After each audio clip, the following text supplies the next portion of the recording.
Hello বন্ধুরা, কেমন আছো সবাই? আশা করি তোমরা সবাই খুব ভালো আছো, আমিও ভালো আছি। তো দেখো, আজকে করব চিংড়ি মাছ। বাজার থেকে আমি এই চিংড়ি মাছগুলো নিয়ে এসেছি। আর দেখো, এখানে হবে শাক।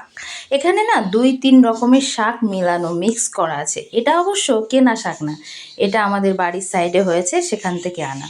আর এই দেখো, চিংড়ি মাছ ঝুলছে, দেখছো? তো আমার চিংড়ি মাছগুলো পরিষ্কার করা হয়ে গেছে, রান্না বসিয়ে দিলাম। তো দেখো, চিংড়ি মাছগুলো আগে ভেজে নিচ্ছি। আজকে একটু দই দিয়ে চিংড়ি মাছ করব। আসলে বেশিরভাগ এই জিনিসগুলোই খাওয়া হয়। এইটা হচ্ছে টক দই, আর এটা দেখো মিষ্টি দই। এটা কিন্তু খাওয়ার জন্য এসেছি। অনেক দিন পরে আমি মিষ্টি দই এনেছি খাওয়ার জন্য গো। আর দেখো, আমি দইটা খাচ্ছি, আমি নিয়ে নিয়েছি খাওয়ার জন্য। অ্যাকচুয়ালি আমি মিষ্টি দইটা ভীষণ ভালোবাসি।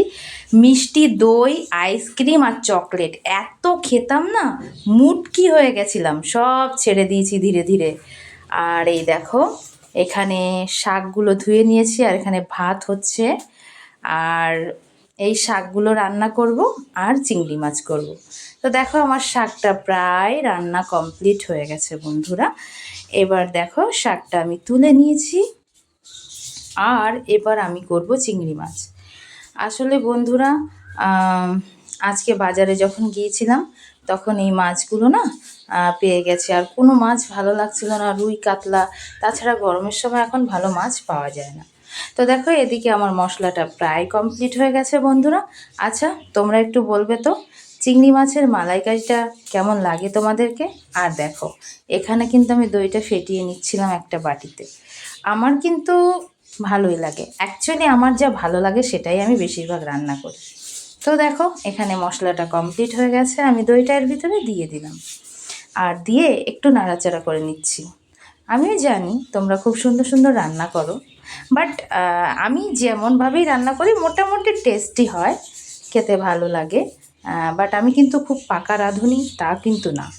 তো এবার দেখো, ভাজা চিংড়ি মাছগুলো এর ভিতরে দিয়ে দিচ্ছি আমি। দিয়ে একটু নেড়ে চেড়ে নেবো, নিয়ে সামান্য একটু জল দেব, খুব একটা বেশি না।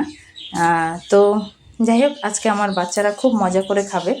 তো আজকের ভিডিওটা কেমন হয়েছে বন্ধুরা অবশ্যই কমেন্ট করে বলবে, অবশ্যই কমেন্ট করবে। আর তোমাদের দুপুরে কি কি রান্না হচ্ছে সেটাও কমেন্ট করে বলবে। আর যদি আমার ভিডিও ভালো লাগে তাহলে কিন্তু বন্ধুরা একটু আমার পাশে থাকবে, একটু সহযোগিতা করবে লাইক কমেন্ট করে, আর আমাকে ফলো দিয়ে বন্ধু করে নেবে। আর প্রিয় বন্ধুরা, আমাদের তো একে অপরের হাত ধরে এগিয়ে যেতে হবে, তাই না? তো আজকে আমার রান্নাগুলো কেমন হলো, সবজির কালারটা কেমন হলো, অবশ্যই কিন্তু কমেন্ট করে বলবে। আজকের মতন বন্ধুরা আমার রান্না এখানে কমপ্লিট হয়ে গেছে। আর দেখো, লাস্ট ফিনিশিং সামান্য একটু গরম মশলা আমি এর ভিতরে দিয়ে দিলাম। তো শুভ দুপুর বন্ধুরা, সবাই ভালো থেকো, সুস্থ থেকো, এই কামনা করি ঈশ্বরের কাছে।